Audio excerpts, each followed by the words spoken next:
Hello my friends and welcome back to the rabbit hole. Today's video is going to be a review of Derma E, and don't worry, I'm not going to have my hair in my face for this whole video, but I do need to announce that we have a couple of guests with us today. Over here, a couple over here, some here.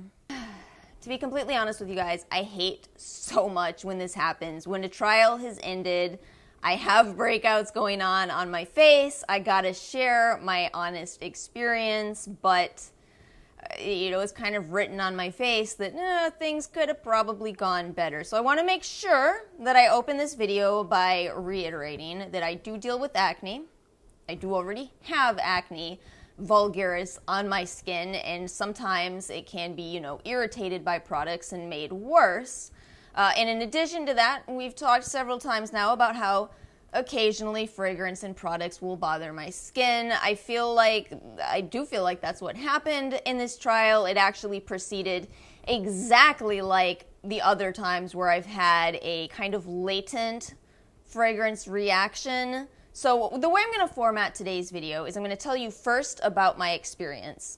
Secondly, we're going to talk about Derma E as a brand, and then finally I'm going to take you through the products that I tried. If you are only here with limited time, timestamps are always in the description box. You guys, this right here is a sign of allergy, so I know I had some kind of an allergic reaction to these products. Again, keep that in mind. This is not in any way suggesting that everybody's going to have an allergic reaction to these products. I actually think they'll probably be great for many people. I read many reviews aside from, just my own experience, and some people can use these products no problem. So let's start off by talking about my experience. Is my nose still red? Sorry. So for the entire first week of this trial, I was actually really impressed and excited about this brand because not only was I impressed with the ingredients lists, I was impressed with the price, I was impressed with the texture of these products. Something started to shift in the second week when I started to experience burning sensations when applying, in particular, the serum and the moisturizer. Now, the reason this is odd is because neither of those products contain ingredients that should cause any amount of tingling, much less a stinging or a burning sensation. That typically suggests that you are having some kind of inflammation reaction on your skin, basically allergy, even if it's not as visible as, say, hives. In the past, I have stopped trials at the first signs of burning because you shouldn't experience it. So, for example, that's what happened with the Burt's Bees trial. I felt burning on my skin. I said, we're not going to do this, and I quit. I think the reason I pushed forward with this is because I think that there was some amount of me really not wanting to accept that. To just be completely honest with you, I know a lot of you guys like this brand, so I was like, it can work for me. I swear it can. Then on day 12, which would be up to 23 times of using some of these products, I started to see my skin breaking out. And this is very consistent with what has happened to me in other trials where I didn't see breakouts for the longest time, but then right towards the end, I see actually quite a lot of breakouts. You guys, had I stopped at day 11, had I stopped at 22 uses of some of these products, I would give them a glowing review. But because I pushed and did up to 28 times, I can't give as good of a review as honestly I would like to. I feel bad, I genuinely do. All right, so let me read to you my theory. Yeah, I read theory. Basically what I think happened to my skin is that this was more of a cumulative effect. I actually genuinely suspect that I could continue to use maybe one or two of these products in my routine, but I think that the cumulative effect of using 7 products that contain essential oils morning and night just became too much on my skin. So, that's certainly something to keep in mind. Some of these claim to be for sensitive skin, and I can even see ways in which they could be. But I think if you're combining them with all of the other products from Derma E's line and you have sensitive skin, you might run into issues, as I did. Let's talk next a little bit about Derma E as a brand, what they're kind of going for. They are a clean beauty brand in an affordable price range, and I really do respect that. It's one of the things that I kind of get frustrated with certain clean brands, is they seem to jack the prices up for this sole reason of it being clean, when the truth is that clean beauty shouldn't cost a ton more money than unclean beauty, which doesn't exist anyway. But it shouldn't be as overpriced as it often is. I think that sometimes certain brands are selling more of an aesthetic of clean than actual clean beauty. So I respect Derma E for this. We're going to talk a little bit about their refuse list. So the Derma E refuse list is a comprehensive list of over 2,700 common ingredients that have actually been found to be toxic to both people and the environment. I don't like the word toxic, but I'm gonna let it slide. We'll talk about what they're excluding. So this extensive list includes familiar ingredients like parabens, which I understand, a lot of people are avoiding parabens based on all of the research that shows that there may be problems with using parabens. The catch here is that I do think a lot of preservatives that have not been as studied are being used to replace parabens. So you kind of end up with this conflicting situation of, okay, so should you use parabens where there's a lot of studies showing they're safe, but then some studies showing maybe they're not? Or should you use a preservative that, hey, we have absolutely no evidence that it's not safe, but that's because we've only run 2 studies on it ever? Phthalates, that's a little bit useless to talk about as really nobody's putting phthalates into products, but it is a good argument for buying products that are in glass bottles. Formaldehyde donors, that's actually one that I personally do agree with. I try to limit the amount of diazolinol urea that appears in my products. I do trust it in small amounts in certain products. The area in which I start to worry is, when I'm following a 10-step skincare routine, if all 10 steps have formaldehyde releasers, then how much formaldehyde am I exposed to?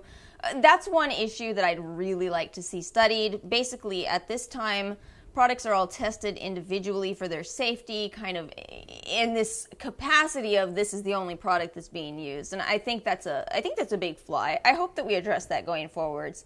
Animal ingredients, I totally respect this. A lot of people are looking for vegan products.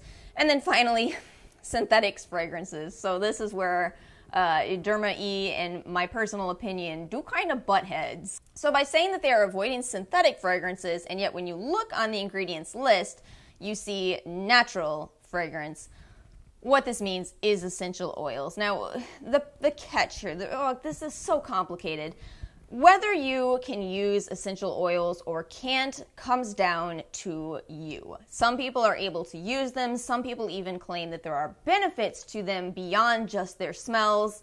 And then some people have allergies, and those allergies manifest in a variety of ways, anything from a more latent reaction to immediate hives. Now, if you go and read some reviews of Derma E's products, in particular the overnight peel, you will find people saying, I woke up with hives, I woke up with tiny little red bumps, another form of allergy. Basically what I'm saying is that by putting essential oils into these products, it is a 100% guarantee that some amount of people are going to have an allergic reaction. Now, aside from all that, Derma E's been around since 1984. There are hundreds of positive reviews for this brand. There are many people who have been committed to these products over and over again and have used them for years and years. So again, just keep in mind that my experience is not everyone's experience. It is certainly not the experience of somebody who can use the fragrances. Okay, so now we're going to run through the routine that I followed for these past 2 weeks. Again, keep in mind that I can't really identify, oh, this particular product is the one that broke me out. It's kind of more of again, I suspect a cumulative effect, but I can still tell you which products did sting my skin. So let's jump in. The product that I used every morning was the Derma E Vitamin C Micellar Cleansing Water with probiotics. Now, this is actually a really nice micellar water. It does contain those natural fragrance oils, unfortunately, so I don't know if I will continue to use it, but I like the fact that it does contain those probiotics. You got lactobacillus in here. You've got sodium ascorbyl phosphate, which is basically my favorite form of vitamin C. And by the way, if you were hoping that I reviewed the entire vitamin C line, I will tell you that the vitamin C they use is sodium ascorbyl phosphate. Again, one of my favorites. I find that it typically helps to reduce acne, although not if you have a sensitivity to the fragrance oils in the products, right? Truth be told, this was my favorite product from the brand. It's kind of not surprising. I do like micellar water, I do like vitamin C, I do like probiotics. However, as far as whether I'll continue to use it, I'm iffy right now. I do feel that, you know, I go back in with the toner after I use a micellar water, so maybe I can get away with it. But right now, we're gonna take a little break. We're gonna take a little break from all Derma E for a little while. Next up, the Advanced Peptides and Collagen Serum. This has such glowing reviews, and I really felt like I understood it when I first started using this. First off, you're getting 2 ounces of this, which is a giant size of serum, especially at such an affordable price tag. You've got antioxidants in here, you've got peptides, you've got vitamin C in here. The problem with this product is this one started to sting me. And again, like I said in the intro, the reason that's so concerning is there's nothing in here that should cause any kind of problem. If you're experiencing a stinging with this, something in it is irritating your skin. I feel like this is the product I'm most disappointed with. You know, not the product that I hated the most, but the product where I'm like, I really wanted you to be one of the best serums that I've ever tried because your ingredients list is incredible.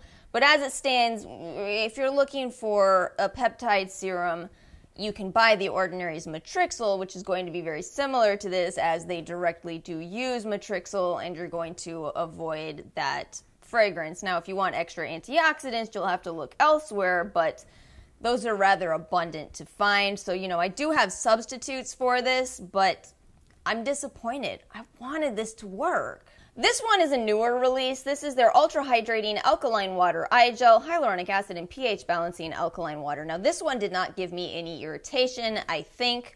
However, it too does contain natural fragrance oils. These are all the last ingredient, by the way, which, you know, you would think, again, that's probably not too much, but maybe the cumulative effects. Regardless, for me, this actually was really nice on my under eye area. It's very lightweight.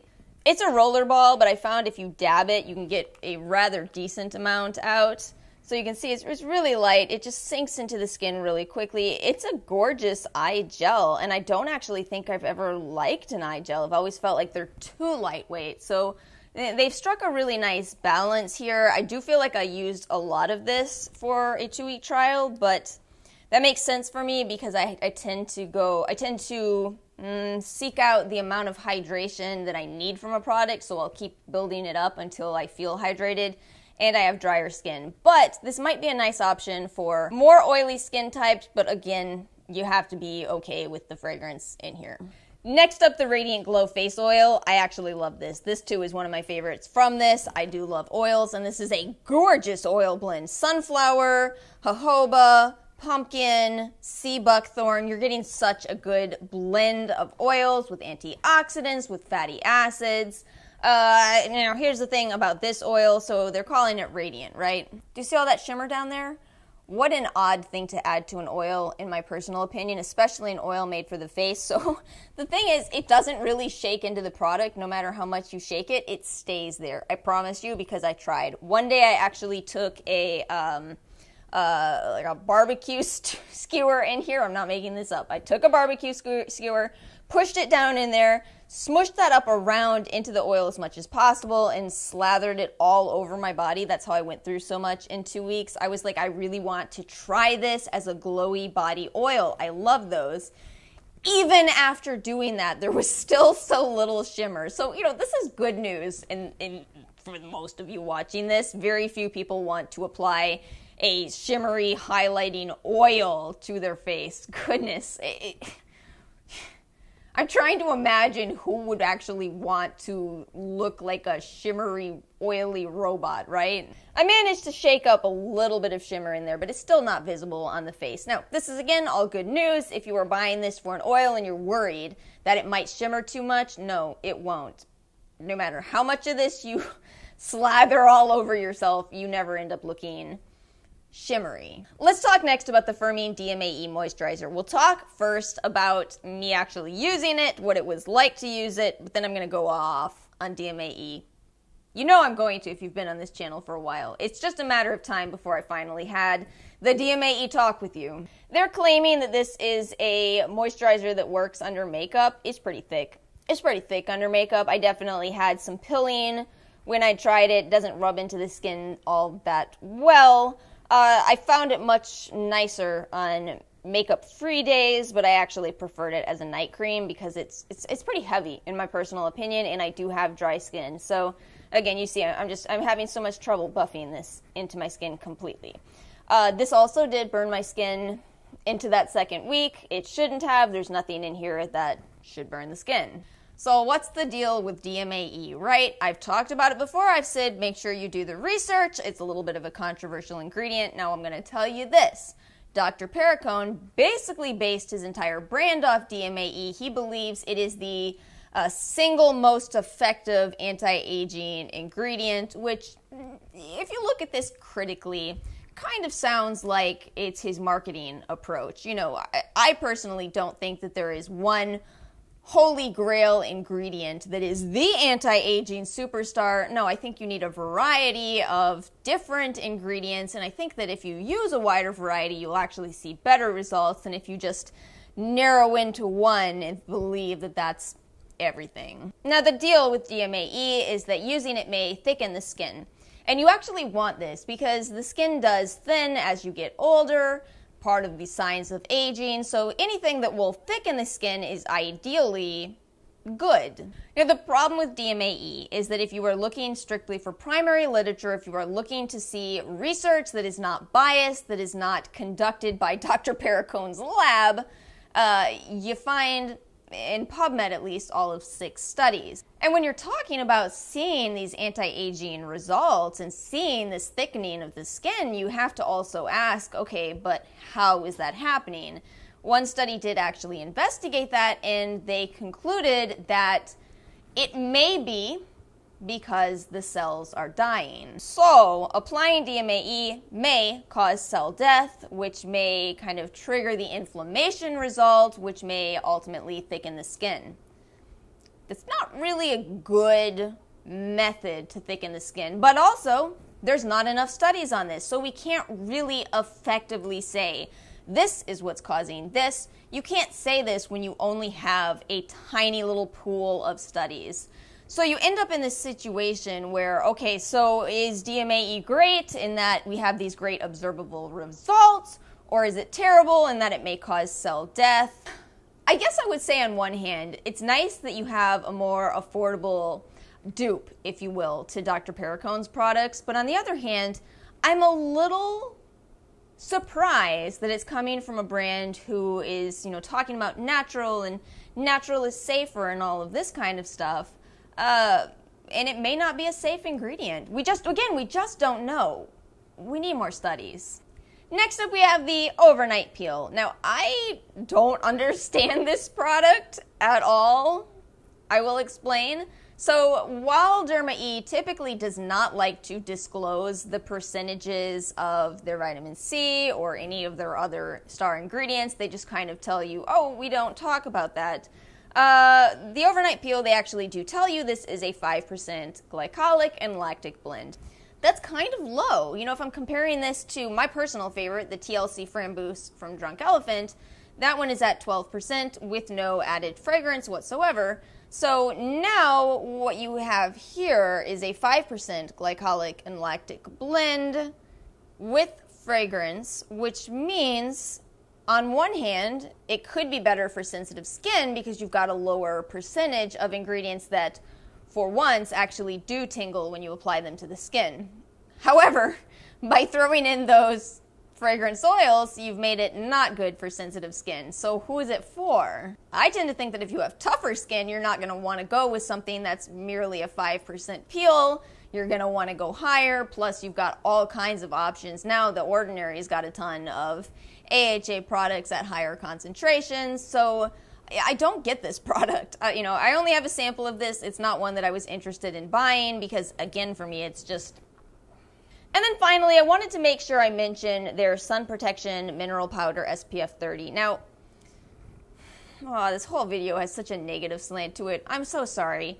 I like what they have going on here. I like that this is a mineral sunscreen. I think it's thoughtful that it's in a powder because in the case of a powder, you might think, okay, so I apply my sunscreen in the morning, maybe I want to reapply it at noon, but I don't really want to take off all my skincare and all my makeup, to have to put on more sunscreen. So, you know, you just throw a little bit of extra powder on.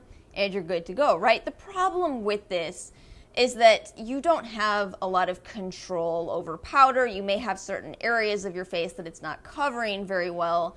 So at the very least with this product, I would only recommend using it in addition to another sunscreen. I would not recommend this on its own. I think that that approach that I just described may work really well for people who, you know, maybe are working in an office setting, aren't seeing a lot of sunlight. A nice little retouch makes perfect sense. But if you are just waking up in the morning and relying on this for your sunscreen, I worry about that. There's an account on Instagram that I will make sure I link in the description box, Amy Van Shees, I believe. She has a UV camera, and she's done quite a few photos of how much the sunscreens that she has applied are blocking UV rays. By far, the powders blocked the absolute least, at least in her experience. Definitely check her out on Instagram. I think what she does is very interesting. But yeah, for me, you know, it's not a bad product. It's just one that I would not rely on. So we've arrived at the end of this not particularly fun video today. You know, I guess what I want to say in closing is I respect that Derma E has been around for a long time. I respect that they've had great results for many people. I know that they have some sensitive skin products that do not contain any fragrance. I wish that I had tried those. That would be my recommendation. My recommendation from this brand would be to stick with their fragrance-free products, at least if you do have any types of fragrance allergies or any reactions from using fragrance-containing products. Thank you guys so much for watching this video. Make sure you like it. This is going to be one where I get dislikes. It happens every time. Every time I don't have a super positive, wonderful experience. See you guys next time.